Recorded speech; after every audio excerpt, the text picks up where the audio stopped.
Bon, une chose qui m'agace pas mal, c'est les gens qui font des critiques négatives sur le monde des courses sans connaître. Ce qui me met en colère, c'est de refuser aux chevaux leur statut animal. Ce qui m'énerve plus, qu'il y en a trop de gens qui ne savent rien des chevaux. C'est des chevaux différents, on a des objectifs différents avec les chevaux de course qu'avec les chevaux de loisirs par exemple. Et puis l'incompétence de certaines personnes pour critiquer le monde des courses et les chevaux de course, c'est des fois agaçant. Ils pensent que les chevaux sont des animaux comme un chat ou comme un chien. Ils ne comprennent pas que les chevaux sont des athlètes. C'est ma passion, j'adore mon métier et j'aime bien faire ça, mais ça vient pas facile.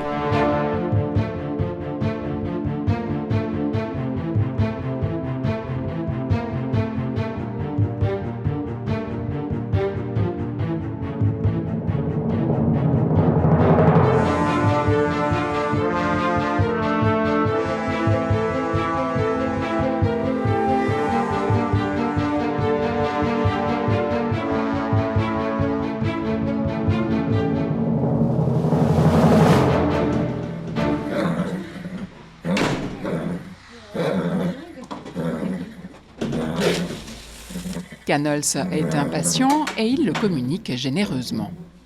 5 heures du matin, quel que soit le temps ou la saison, c'est l'heure du petit déjeuner.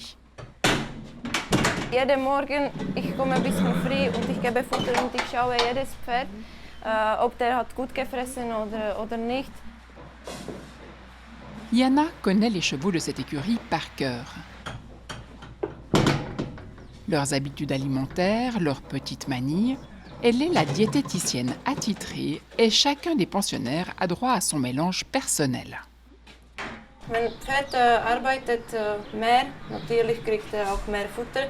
Wenn weniger, dann kriegt er natürlich auch ein bisschen mehr. Muss man auch schauen, ob ich dick oder dünn oder hat Pause oder er ist im Volltraining. Le petit déjeuner est terminé, les box changées, les literies nettoyées, bref, la journée peut commencer.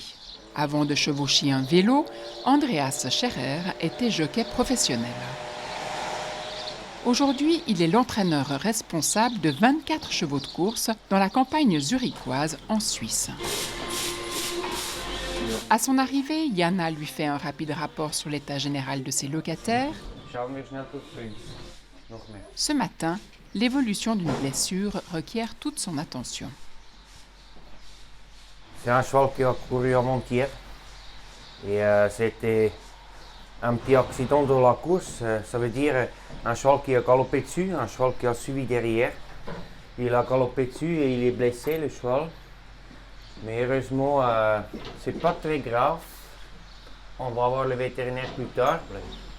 Bon. Rassuré, Andreas visite chaque cheval, un à un, en ne négligeant aucun détail. On verra. C'est au tour du colonel, un des chouchous de l'écurie.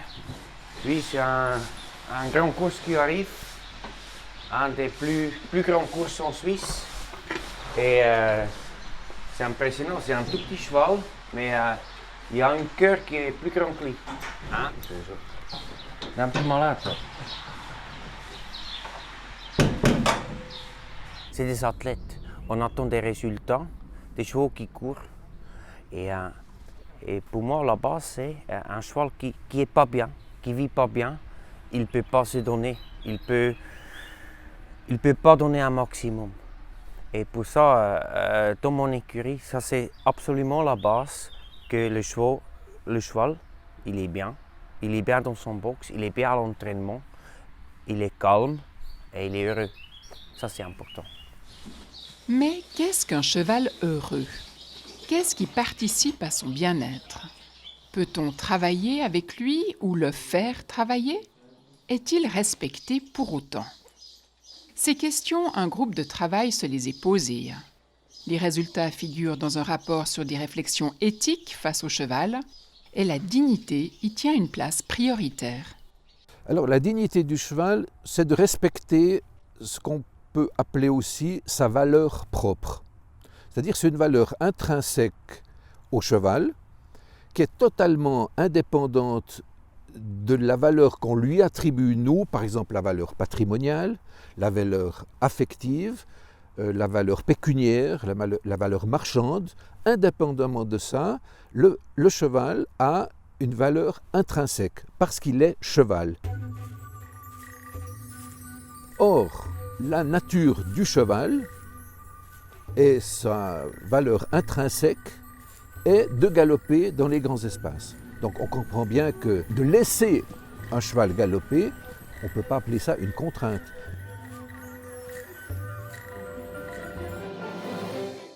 Mais la place du cheval dans la société a changé depuis une trentaine d'années.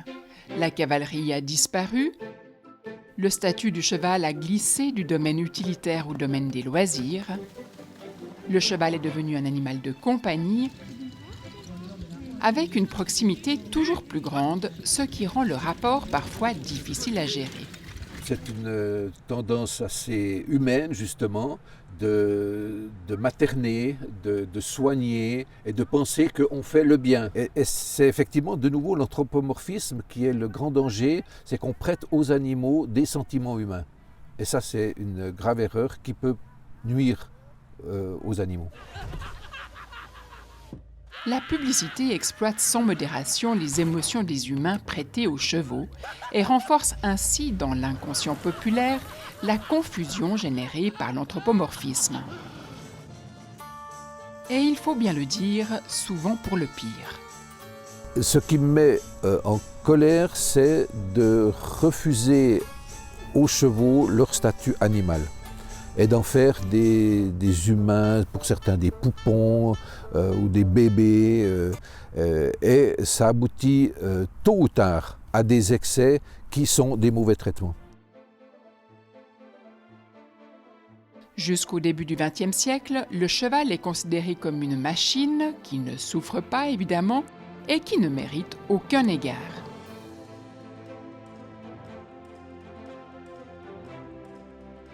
Face à la cruauté subie par les chevaux, la Société protectrice des animaux voit le jour en Angleterre en 1824 déjà et propose une alternative étonnante à ces mauvais traitements. Alors au XIXe siècle, il s'agissait d'éviter aux animaux, aux chevaux en particulier à l'époque, les actes cruels. Et entre parenthèses, en Angleterre, c'est de cette manière que sont créées les premières boucheries chevalines. C'est parce que pour éviter que les chevaux meurent sous les coups des charretiers, on explique qu'ils ont intérêt à les vendre pour en faire consommer la viande, de manière à ce qu'ils aient une fin plus digne que s'ils mouraient dans les rues, sous les coups d'épuisement, etc. Donc vous voyez que les ambitions de la Société protectrice des animaux se limitaient à éviter la cruauté. Mais depuis, les campagnes choc des années 80 ont sensibilisé la population à la cause animale et l'animal a quitté son statut de chose. Vous appelez un être humain. Sous la pression, le législateur suisse a dû se positionner. La loi sur la protection des animaux date seulement de 2005. Le bien-être des animaux est notamment réalisé lorsque les douleurs, les maux, les dommages et l'anxiété leur sont épargnés. Mais voilà, comment savoir s'ils ont mal, s'ils sont inquiets? Comment lire les signes qu'ils transmettent? Ce matin, ce jeune cheval n'a pas bien mangé et montre des signes de nervosité. Une dent qui peine à sortir en est la cause. Renaud Pujol est entraîneur professionnel à Avenches en Suisse et ses chevaux, il vit avec. Il les bichonne, les soigne, il les entraîne comme des athlètes. Petit jogging sur la promenade, ok? Avec Utello. Denise, elle prend Utello, ok? Et comme pour les athlètes humains, les entraînements sont progressifs, méticuleusement préparés et contrôlés.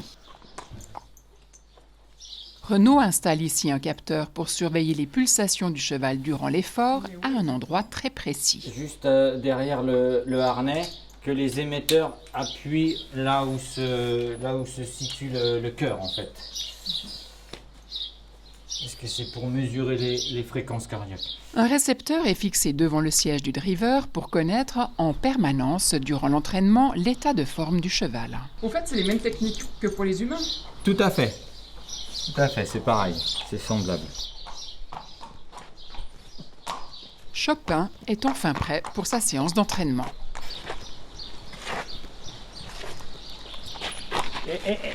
Tu m'attends. Ce matin, il va bien, Chopin? Ah, ce matin, il est en pleine forme. Il a le moral, il est content d'aller travailler.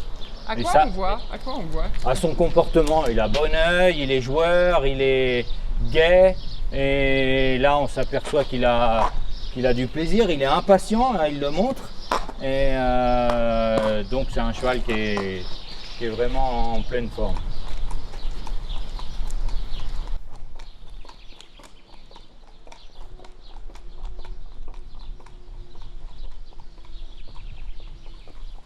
Là, on est dans la phase d'échauffement, donc on fait un petit jogging sur le pied à une vitesse de 3 minutes comme ça au kilomètre. Et puis après, on fera 1000 mètres, un peu plus rapide. Et ensuite, une phase de récupération de 3 minutes comme ça. Et on repartira pour 2000 mètres où là, on ira de nouveau un peu plus vite. C'est combien la pulsation d'un cheval maintenant? À l'heure actuelle, il est à 93. Alors on y va.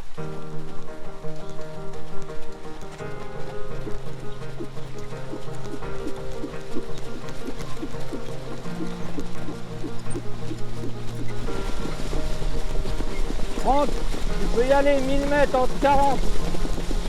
Ouais, 1000. Là, la pulsation, elle a combien? Là, on est à 200. À cette allure, tout autre cheval se mettrait au galop. Mais pas l'e-trotteur. Une équipe de chercheurs suédois a fait une étonnante découverte en 2013.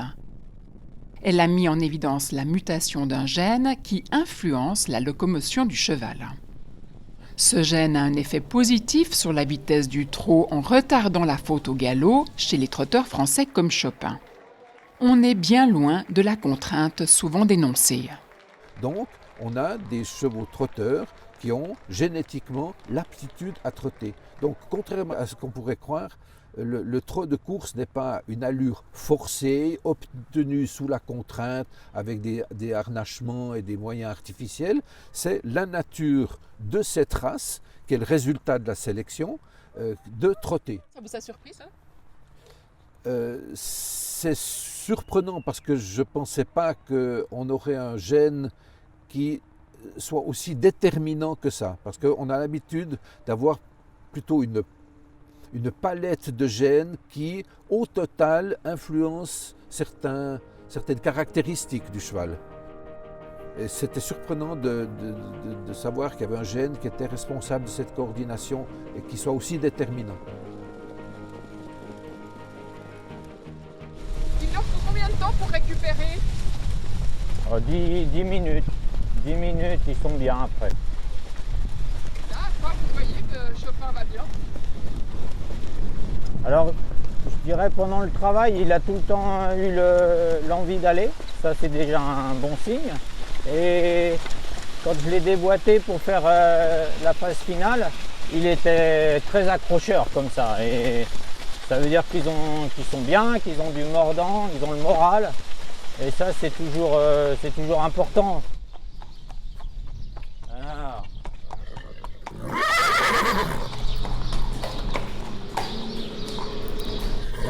Ouais, ils ont beaucoup transpiré d'une part, donc, et puis ils sont aussi sales, ils ont beaucoup de sable. Et puis pour le bien-être de l'animal, pour lui enlever la transpiration et tout, c'est toujours mieux qu'il soit douché. C'est comme nous, hein. Après un effort, on aime bien prendre une bonne douche, se relaxer. Et eux, c'est pareil, ça reste quand même des athlètes. Ils ont besoin d'être bichonnés comme ça, douchés, massés. Voilà, maintenant au lit. Mais avant le repos, le repas. Et comme pour les galopeurs, chaque cheval a son menu personnalisé en fonction de son niveau d'entraînement. Dedans, il y a donc de l'avoine, des céréales, du son. Et des électrolytes. Alors, les électrolytes, ce sont des sels minéraux. Les chevaux transpirant beaucoup actuellement avec les grosses températures que nous avons, plus le travail que nous leur demandons, il est nécessaire d'avoir un apport en électrolytes, donc en sels minéraux.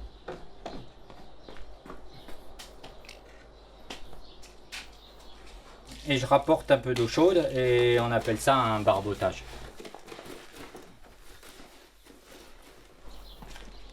Et les chevaux apprécient beaucoup le soir.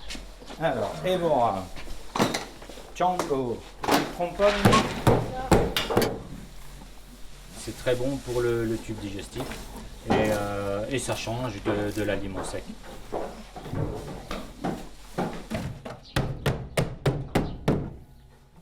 Voilà, c'est bon.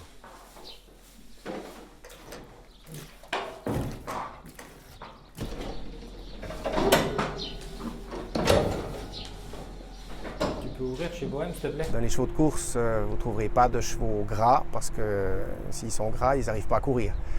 Et on a plutôt le problème inverse, souvent des chevaux qui deviennent un peu trop fit, comme on dit, un peu trop légers, parce qu'ils doivent manger beaucoup pour pouvoir amener les performances qu'on attend d'eux. Et puis ils sont limités par la taille de leur estomac et leur appétit.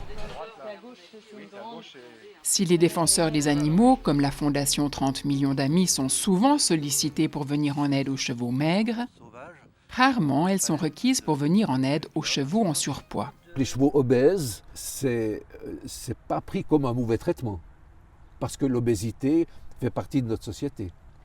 Alors que c'en est un. Alors que c'est un mauvais traitement. Et en mettre sur la tartine. Et les réseaux sociaux regorgent de recettes à concocter pour ravir les papilles de son cheval. Voilà, donc votre biscotte est prête. Voilà, donnez à votre cheval.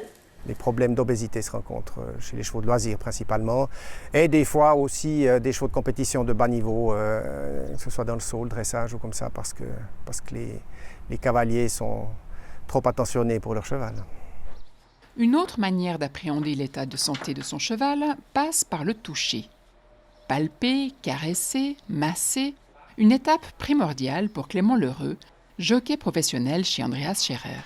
Je pense que quand on brosse un cheval, on passe à peu près sur toutes les parties du corps et justement si on a peut-être un petit truc qu'on n'a pas vu ou un petit truc qui s'est gratté quelque part dans la nuit ou quelque chose comme ça peut tout de suite nous donner une indication. Donc non, bien sûr, c'est très important. Il commence à me dire, dis donc, mets une selle et puis on sort parce que là j'ai envie d'y aller là. Ah pépère. Le binôme est prêt, mais pas question de se mettre en selle avant que le regard aiguisé de l'entraîneur n'ait évalué l'état général du cheval en mouvement. C'est important. Il faut les voir, il faut les regarder et il faut les sentir pour décider comment je fais avec les chevaux. C'est très important parce que si on ne regarde pas, on ne va pas.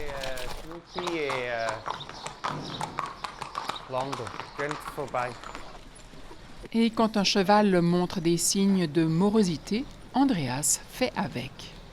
C'est comme dans la vie, hein. Il y a des jours ça va, il y a des jours ça va pas. Et c'est ça l'entraîneur de faire, de voir ça. Je laisse tranquille, hein. Je laisse tranquille.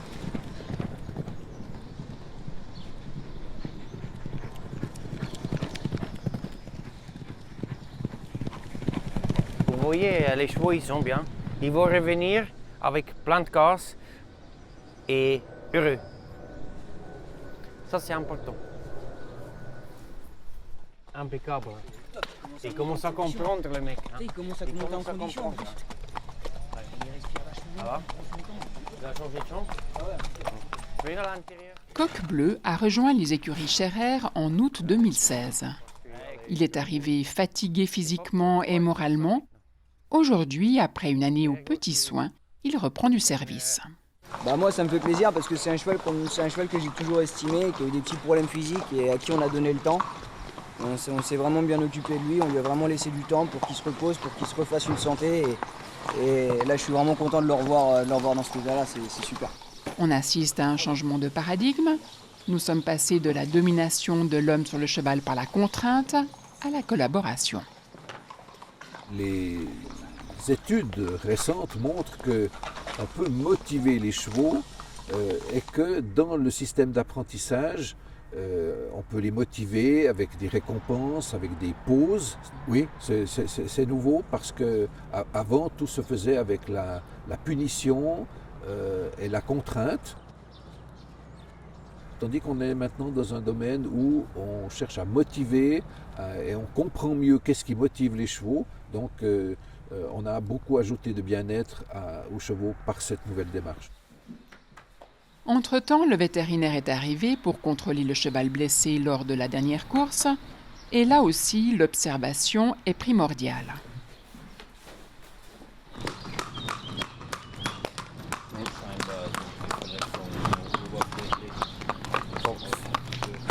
Des analyses sanguines peuvent détecter un début d'infection et préciseront le diagnostic du vétérinaire.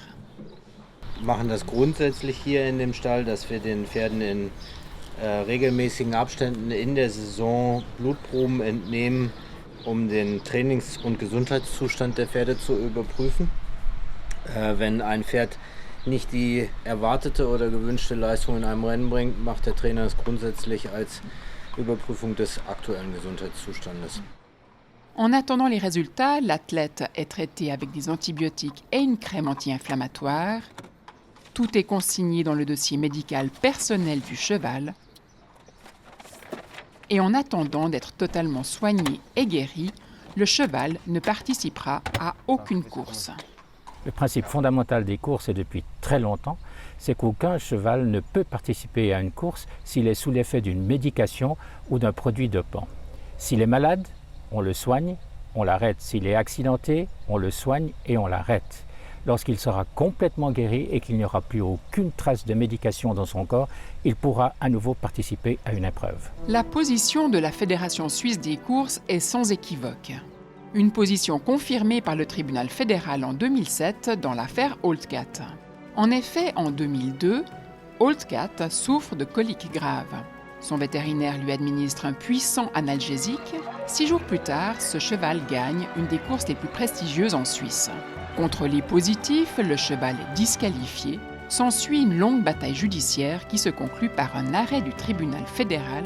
Il n'est pas nécessaire de prouver qu'un produit augmente les performances pour le proscrire. Tout produit est interdit du moment que le cheval est aligné pour une course. Et pour les vétérinaires, accompagner ces athlètes par un suivi médical est un vrai casse-tête. En tant que vétérinaire, on est souvent embêté parce qu'on ne sait pas comment faire pour que le cheval soit bien sans le rendre positif au test antidopage. Donc on doit essayer de trouver une médication qui permet au cheval de guérir aussi rapidement que possible du problème qu'il a rencontré et puis sans avoir le risque justement d'être disqualifié après la course. Et ça, c'est un challenge qui est assez difficile pour les vétérinaires. Et l'application de cette décision est contrôlée de manière très stricte par la Fédération suisse des courses. Les chevaux qui gagnent sont presque toujours contrôlés et d'autres sont désignés par tirage au sort. Doping, le cheval numéro 6. Cette commissaire, avec un brassard jaune, est responsable de cueillir le cheval désigné à la sortie du champ de course.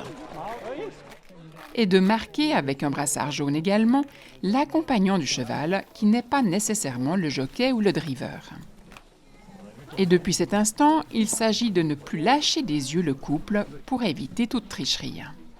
Après quelques minutes, le cheval entre dans le box antidopage et n'en sortira que lorsqu'il aura uriné dans le godet et que le vétérinaire lui aura prélevé du sang. Les échantillons biologiques sont ensuite conditionnés pour être envoyés au laboratoire d'analyse, 6 éprouvettes de sang et 2 flacons distincts d'urine, sous le regard de l'accompagnant qui contrôle la rigueur du procédé.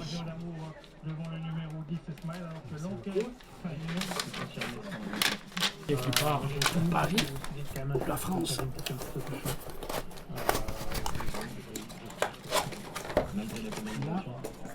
Le tout est scellé par 2 étiquettes de sécurité. Rendez-vous dans la banlieue parisienne, au laboratoire des courses hippiques à Verrières-le-Buisson. À ne pas confondre avec le laboratoire de Châtenay-Malabry qui analyse uniquement les prélèvements biologiques des humains et recherche uniquement les produits dopants. Verrières-le-Buisson, c'est un des 5 laboratoires agréés au monde pour effectuer les analyses des prélèvements biologiques. On y retrouve notre carton avec les scellés intacts. Je regarde si c'est une course ou un entraînement. Ce sont des courses.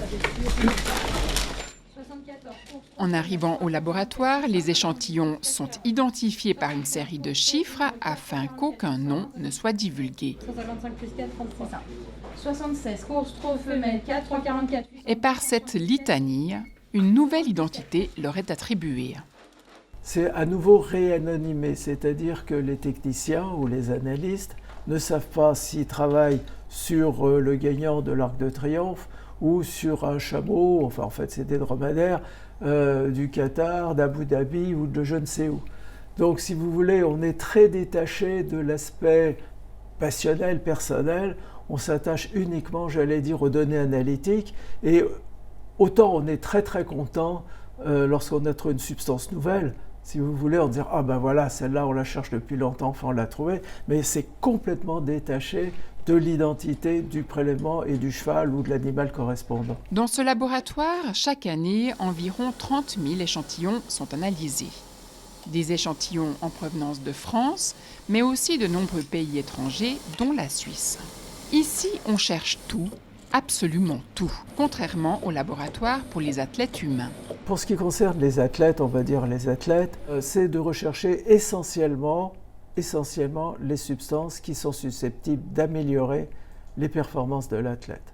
Donc, ce qui veut dire que le nombre de substances recherchées pour les laboratoires humains est beaucoup plus faible.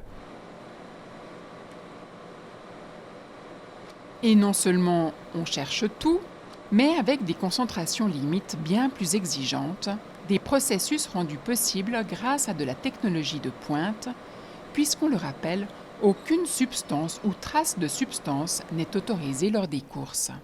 C'est vraiment, surtout pour les courses, c'est la devise, il faut vraiment que le prélèvement soit le plus nickel, si je puis dire, possible.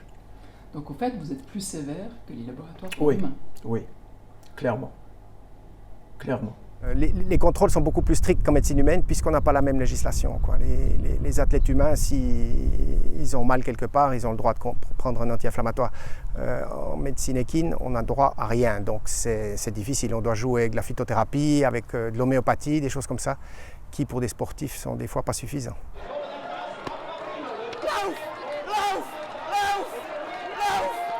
Il y a une raison à cette exigence extrême. C'est le palmarès d'un cheval qui en fait sa valeur. Aujourd'hui, le colonel gagne. Et outre les retombées financières immédiates pour le propriétaire, l'entraîneur, le jockey et les parieurs, la valeur du cheval augmente en fonction de ses performances. Et sa valeur en tant que géniteur aussi. Si un animal a une boiterie d'origine génétique, si vous voulez, ou héréditaire, le fait de masquer cette boiterie par des anti-inflammatoires est une tricherie, car on va sélectionner des animaux boiteux. Donc, même des médications relativement bénignes, qui ne sont pas forcément censées améliorer les performances, sont prohibées. Le jour de notre visite au laboratoire, une trace suspecte dans un échantillon attire l'attention de Ludovic Bailly-Chouribéry, le nouveau directeur. Donc sur cet écran, sur la partie supérieure, on a la chromatographie. Donc c'est la détection de la molécule, en l'occurrence ici un corticoïde, la fluméthazone. La fluméthazone est un corticostéroïde que l'on trouve dans les traitements anti-inflammatoires. On va retourner sur le prélèvement et prélever un volume urinaire qui va nous permettre de faire une séquence de confirmation pour caractériser la première partie de l'échantillon qui est l'échantillon A. En Suisse, ces 15 dernières années, 6214 courses de trot et de galop se sont disputées et 3356 prélèvements biologiques ont été réalisés. 23 ont mis en évidence la présence de substances interdites. C'est inhérent à l'humain, je crois, c'est l'envie de tricher toujours. Et puis, que ce soit dans le monde des courses ou bien dans d'autres compétitions, il y a toujours des personnes qui essayent de changer les règles et puis de faire des choses qui sont interdites, et puis en oubliant qu'on travaille avec des chevaux. Et puis, que ce qui est primordial, c'est le bien-être du cheval. En principe, c'est vraiment ça qu'on devrait essayer d'obtenir, tout en faisant des compétitions avec des chevaux qui aiment faire ça et qui sont faits pour ça. Un hippodrome, c'est grand, surtout à pied. Et pourtant, avant chaque journée de course, la dureté du sol est mesurée à plusieurs endroits à l'aide de cet appareil. Das ist nicht schlecht. Ja, 2 cm wären mir lieber gewesen. Also ein bisschen mehr Feuchtigkeit unten. Le président des commissaires et ses aides vérifient ainsi l'état de la piste. Toutes ces pistes sont calculées pour que le pied pénètre dedans, soit freiné gentiment. C'est dans toutes les disciplines hippiques la même chose, dans le jumping la même chose que dans les courses. Alors après, évidemment, il y a le problème de la dureté pure, parce que si c'est trop dur, ça résonne, et puis après ça donne des vibrations dans tout le membre. On risque d'avoir des micro-fissures qui, avec le temps, peuvent finir en fracture.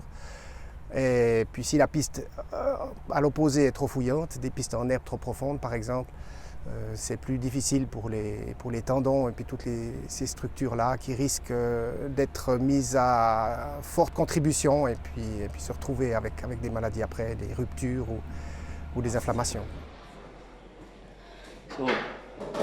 Séance des commissaires. Tout le monde est là. Le directeur de la réunion, les fonctionnaires, le chef du rond de présentation, le chef du pari mutuel, l'équipe antidopage, le médecin et les vétérinaires.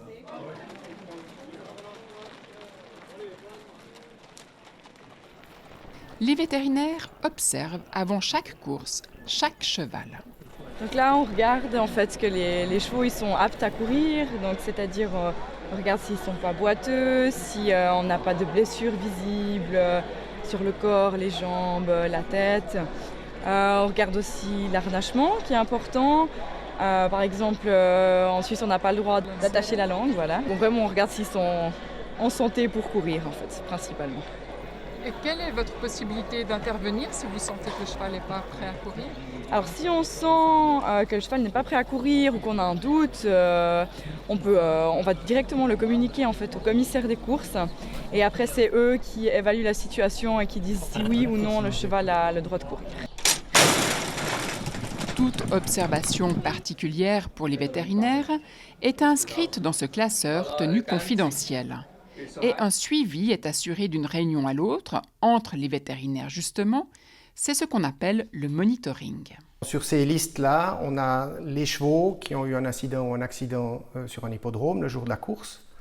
Et puis ça nous permet d'avoir un suivi sur ces chevaux-là, de telle sorte que la prochaine fois qu'ils courent, on puisse voir si l'incident est réglé, si le cheval s'est bien remis de l'éventuelle blessure qu'il a eue. Ça, c'est une chose. Ensuite, ça nous permet de voir aussi si des chevaux sont plus fragiles que d'autres, s'ils reviennent sans arrêt sur ces listes pendant la saison. Et puis là, on pourra peut-être voir s'il y a un problème avec le cheval lui-même, éventuellement avec l'entraîneur, ou alors avec les pistes. Ça nous permet aussi de voir si on a plus d'accidents ou d'incidents sur certains hippodromes, pour essayer de trouver la source. C'est dans quelques instants, c'est le départ. On regarde s'ils sont tranquilles, s'ils énervent. Si quelque chose n'est pas normal avec les chevaux. Mais ils sont très tranquilles. Et c'est parti pour une course d'obstacles de quelques 4000 mètres. Pour les vétérinaires, un moment de tension et d'attention jusqu'à la fin.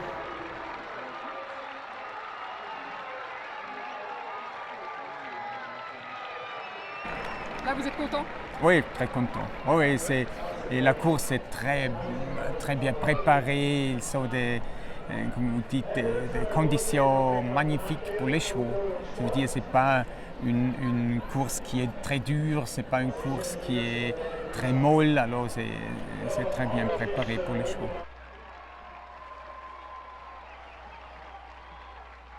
C'est clair pour tout le monde, c'est l'entraînement, c'est la préparation, c'est ça, c'est la prophylaxe qui empêche des accidents.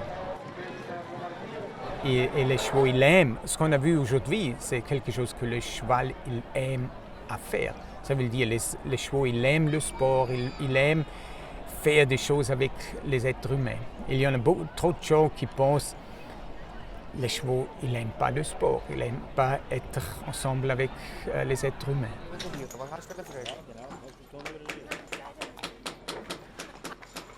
Et comme pour tout athlète qui se respecte, aucun détail n'est négligé. Adriane change les fers de Bohème du Marza juste pour la course d'aujourd'hui.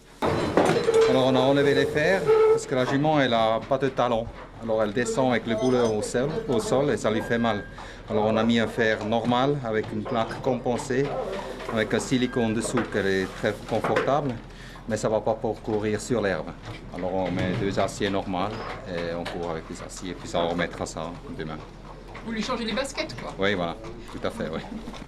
Et tout l'équipement doit répondre à une directive stricte sur le matériel, valable aussi bien en compétition qu'à l'entraînement. On contrôle les couleurs des propriétaires. Il y a le ferrage qui doit être juste. Et on contrôle tout le matériel que le cheval porte. Et aussi la longueur des cravaches et des choses comme ça. Une fois de plus, c'est le bien-être de l'animal qui est en jeu.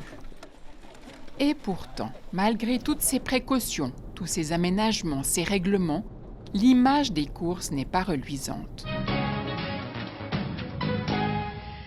Bonjour, l'hippodrome de Wallonie à Mons propose des courses tout l'été. J'ai testé pour vous ce week-end. Alors dopage, violence, maltraitance ponctuent le discours des fossoyeurs des courses. Il faut admettre qu'il y a des images qui choquent. L'exemple le plus cité est l'utilisation de la cravache. Est-ce que c'est un problème, cette cravache? C'est un problème dans la mesure où la perception donne une mauvaise image des courses. Et alors évidemment que la ligne est ténue entre encourager un cheval et lui signaler que c'est le moment de galoper à toute vitesse avec un coup de cravache, la ligne est tenue entre la brutalité qui est l'excès, c'est-à-dire tout d'un coup le cheval ne réagit pas comme on aimerait, et alors à ce moment-là on abuse des coups de cravache et on passe dans la zone qui n'est plus grise alors qu'elle est la zone très claire des mauvais traitements. En Suisse, l'utilisation de la cravache est très réglementée. L'utilisation abusive de la cravache doit être considérée comme cas grave et sanctionnée d'un retrait de licence, notamment lorsque le cheval ne dispute pas l'arrivée pour être placé. Par exemple, le jockey encerclé de rouge doit cesser l'utilisation de la cravache lorsque son cheval n'a plus aucune chance d'être parmi les 3 premiers. Il risque tout simplement un retrait de licence en cas de non-respect. Après 3 coups de cravache, un cheval il va pas plus vite. Il va pas plus vite, ça suffit, ça suffit. Même pas les 3 coups, ça c'est l'option on a, mais il faut pas les utiliser. Et un cheval après 3 coups de cravache qui va pas plus vite, c'est rien de mettre plus. Les hippodromes, je peux vous dire qu'en France, il y a un règlement qui est et la sévérité helvétique est reconnue au-delà des frontières, même par les défenseurs des animaux. Je le rappelle, il y a des règlements, mais les règlements français et les règlements belges sont très éloignés des règlements les plus stricts, qui sont les règlements suisses, qui viennent d'ailleurs d'interdire notamment les morts releveurs à levier. Autre image choc qui nourrissent le débat, les chutes. Le numéro 9, il y a une chute terrible. Oh là là, triple chute. Oh là là là là là. Je pense qu'il y a quelques accidentés, malheureusement, parce que lorsqu'on va à cette vitesse-là et qu'un cheval s'accidente, forcément, eh bien, ça fait du grabuge. Les accidents sont toujours spectaculaires, mais ils sont rarement graves. Et puis ils sont rares, il faut dire les choses comme elles sont. Il y a également, pour l'instant, là, une chute, ouais. Les trotteurs et les galopeurs évoluent à des vitesses comprises entre 50 et 60 km/h. On ne peut donc éviter qu'il y ait des frottements, qu'il y ait des écarts de la part d'un concurrent ou d'un autre, et par conséquent provoquer un accident. C'est exactement comparable à ce que l'on constate dans le cyclisme, où parfois dans les pelotons on assiste à des chutes. La chute de Fabian Cancellara ici à gauche de la route. 4... Et quand ils ont tout donné, quand ils sont un peu fatigués, à l'âge de 10 ans en France et vers 15 ans en Suisse, Que fait-on de ces athlètes si loyaux? La gériatrie dans le domaine animal, c'est une préoccupation de la société aujourd'hui, ce qui n'était pas le cas il y a 30 ans, parce que les chevaux étaient abattus et on les consommait sous forme de viande. Aujourd'hui, en Suisse, 40% des chevaux ne sont plus destinés à la consommation humaine. Donc il faut gérer la fin de vie d'une autre manière. Donc il y a des exploitations qui sont spécialisées dans la pension de chevaux âgés. Quincy est un trotteur français. Il a fait une belle carrière dans l'écurie de Renaud Pujol à Avenches et il a aujourd'hui 13 ans. C'est volontiers qu'il va se balader dans les alentours de Crémin, dans la campagne vaudoise. Claudine Moser l'a accueilli, comme d'autres avant lui, pour couler des jours heureux qui n'ont rien d'une retraite. Moi, je ne parlerai pas d'une retraite, parce que d'une deuxième vie, plus dans le calme, plus comment il faut, plus cool, voilà. Mais ça ne nous empêche pas, une fois, 2 fois par année, d'aller faire des courses, comme Joe, comme Harlem, on fait des courses. Et puis ils sont d'un côté tout contents de reprendre du service. Mais il faut se rendre à l'évidence, il y a un moment où la fin de vie est inéluctable. Un moment dont personne n'aime parler, beaucoup de pudeur chez les gens de la Terre. Et pourtant... À un moment donné, il faut dire stop. Comme on a eu une vieille jument qui a... elle a fait un arrêt cardiaque ou une espèce de crise cardiaque, et puis elle a versé au parc. On a dû prendre une décision. On arrête là. C'est une manière de les aimer. Oui, c'est de les respecter. Oui, c'est pas facile. Moi, je reste avec jusqu'au bout. Quand on a des animaux, à un moment donné, il y a une fin de vie. Et puis voilà, il faut assumer. Et puis j'assume jusqu'au bout. Voilà.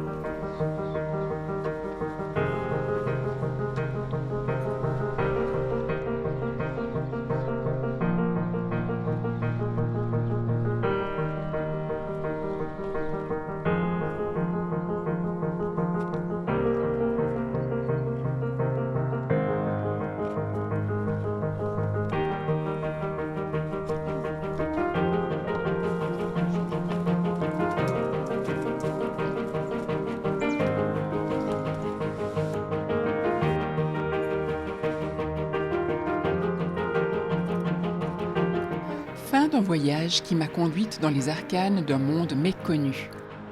J'ai rencontré des femmes et des hommes qui m'ont ouvert les portes généreusement et qui se sont livrés, eux, avec leur passion. J'en ai vu pleurer de joie et d'autres de désarroi. En effet, une partie des écuries de l'Institut équestre national d'Avenches ont été ravagées par un incendie criminel quelques jours après le tournage de ce film.